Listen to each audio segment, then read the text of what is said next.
अब local community से भी एंगेजमेंट होगी आसान। अब मिलेंगे easy template poster editing talk India app के साथ, जो कि एंड्रॉइड फोन पे अवेलेबल है, वो भी बेहतरीन फीचर्स के साथ, जैसे सिटी, स्टेट, इंडियन न्यूज की डेली अपडेट्स मिलेंगी मल्टीपल लैंग्वेज में। साथ ही कम्युनिटी एंगेजमेंट ग्रुप मिलेगा, जिसमें लोकल बिजनेस न्यूज, साथ ही खुद का ग्रुप भी क्रिएट हो सकता है।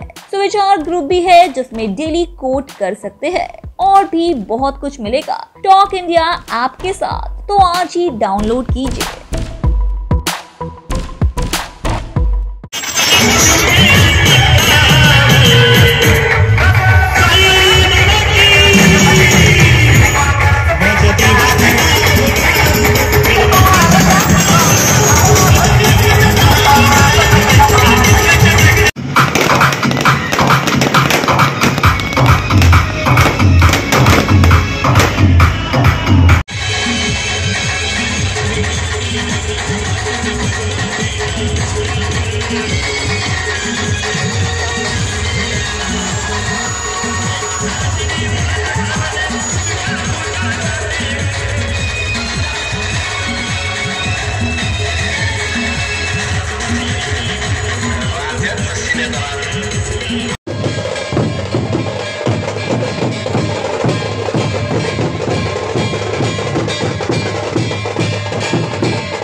अशाच नवनवीन बातम्यांसाठी टॉक इंडिया न्यूज चॅनलला लाईक, शेअर आणि सबस्क्राईब करा.